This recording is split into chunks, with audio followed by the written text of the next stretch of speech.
Hello and welcome back to the Haunted Slumber. Before we begin tonight's story, take a moment to get comfortable, close your eyes, and let your mind drift. If you're enjoying these tales, don't forget to subscribe and leave a comment. I'd love to know where you're listening from around the world. Now let the lights dim, the curtain rise, and may this story guide you into a deep, haunted sleep. The Echoes Beneath Waverly Hill, Volume 2. The story picks up 2 years later. Lena had moved on, or tried to. The events beneath Waverly Hill became part of her past, stored away like an old nightmare she refused to revisit. The doll, now locked in a glass case in her attic, never moved again. The recordings she once cherished lay forgotten on dusty shelves. Until the hum returned. It started as a faint static in the walls of her new apartment. A low buzz, like a detuned radio searching for a station that no longer existed. But it was rhythmic, intentional, as if someone or something was trying to transmit. Lena tried to ignore it. She unplugged every device, bought soundproof curtains, even moved bedrooms. But the humming followed. And one night, she heard the voice again. A child's giggle layered beneath static. "Hello again, songbird." The doll's case was empty. Lena stood frozen in her attic, staring at the shattered glass. The display case had not been tampered with. The lock remained intact. But the porcelain doll, its eyes once glassy and void, was gone. A note had taken its place, etched into the wooden back of the case. Not written, but burned, the letters charred black. "I never left." She backed away slowly, her breath quickening. It wasn't fear this time, it was disbelief. Anger. She had buried Waverly Hill. She had survived. But the past refused to rot. Lena turned to her old recordings, once archived and ignored. She retrieved the reels, dusting them off, and plugged in the analog system she had stored in boxes. The static was still there, but now it had layers. Beneath the fuzz was a faint hum, then a voice she hadn't heard in years. "Do you want to hear what comes next?" The message wasn't from the past. It was live. The tape ended abruptly with a scream, hers from 2 years ago. But spliced into the end was a second voice, one she hadn't heard before. Male, broken, whispering the name Sparrow. Lena had never told anyone that her father used to call her Sparrow. Determined, she returned to Waverly Hill. The house, long abandoned, was now surrounded by a rusting chain-link fence. But there were signs of movement, new footprints in the dirt, and that same humming now coming from beneath the ground. She descended, but the cellar was different now. It had expanded, warped as if the house had grown downward, deeper into the soil. As she stepped through the threshold, her flashlight flickered, and she saw them. Recorders, hundreds of them, lining the walls like eyes, watching, waiting, whispering, and in the center of the room, the doll, sitting on a pile of tangled wires, its mouth stitched open, revealing a speaker inside. It spoke in her father's voice. "You brought the music back." Lena stood paralyzed before the doll.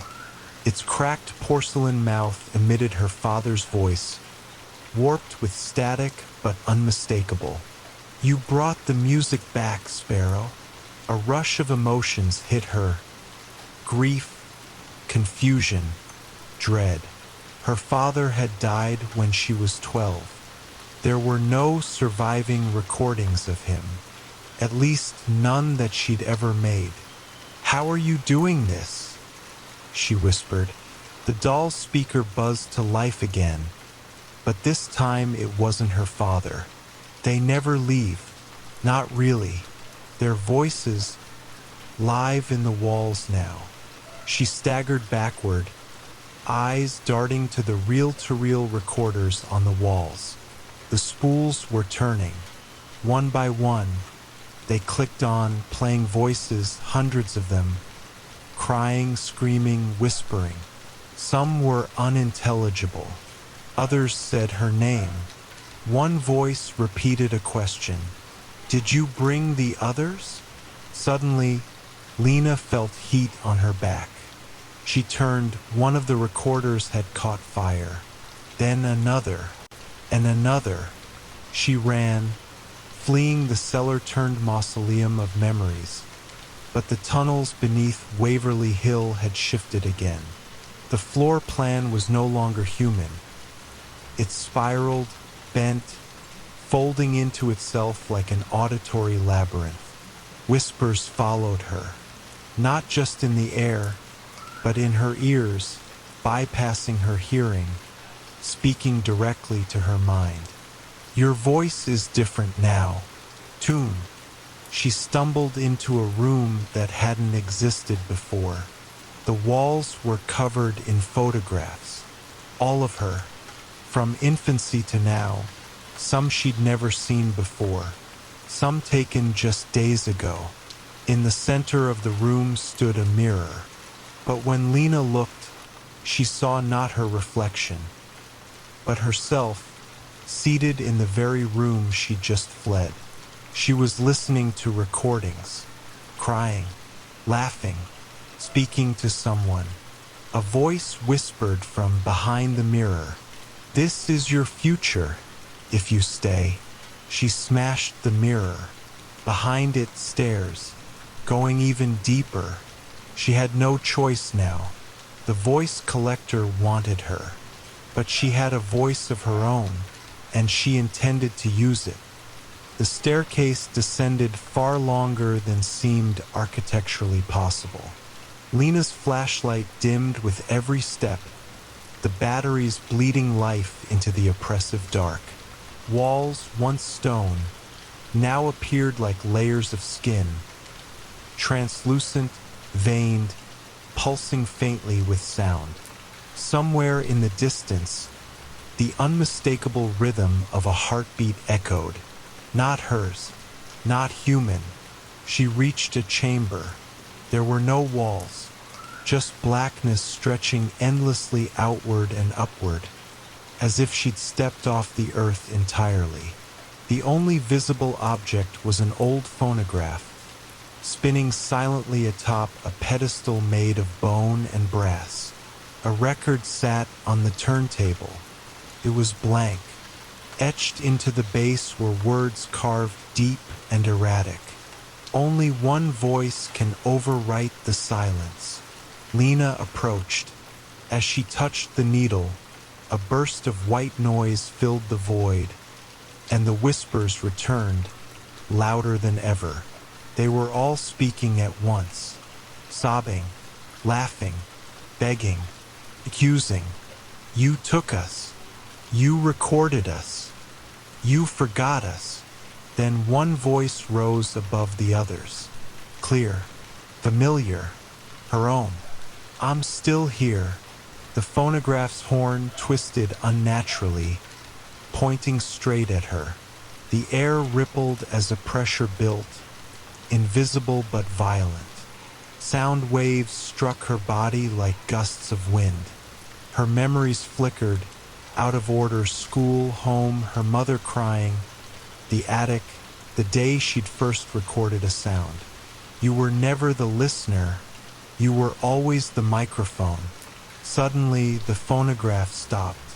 The silence was absolute, unnatural, not the absence of sound, but the devouring of it. And in that silence, she saw them, figures, hundreds of them, standing around her, emerging from the dark, their faces warped, their mouths wide, cords protruding from their throats and feeding into the walls of the void.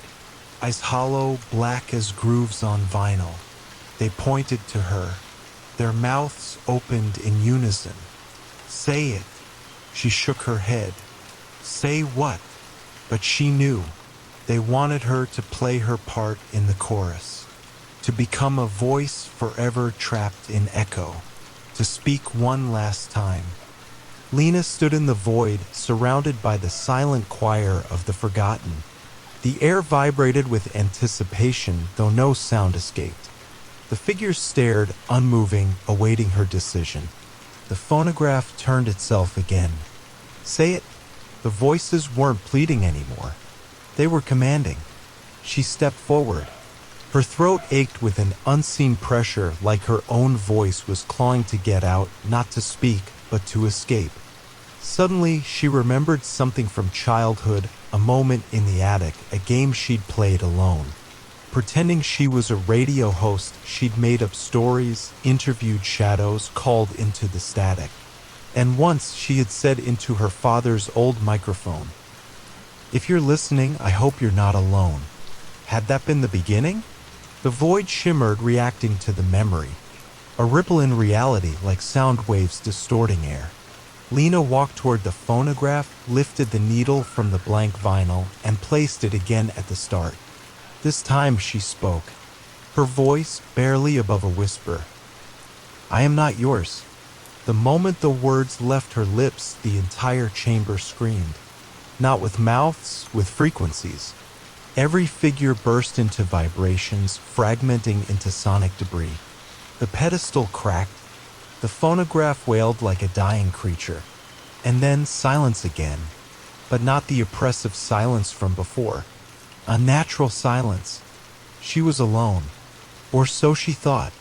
A small light appeared ahead, green, blinking steady. She followed it.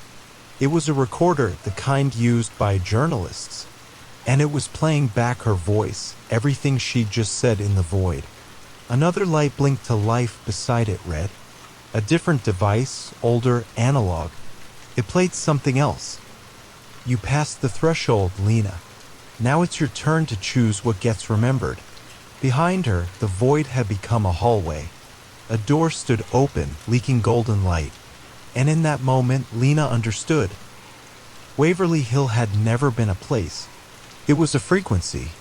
A wavelength buried in forgotten recordings, in corrupted audio files, in abandoned frequencies just beyond the edge of human hearing. And somehow she had tuned herself to it. As she stepped through the door, a new sound began to play. It was a voice, hers, telling a story. And somewhere, far above the earth or far below it, someone else began to listen.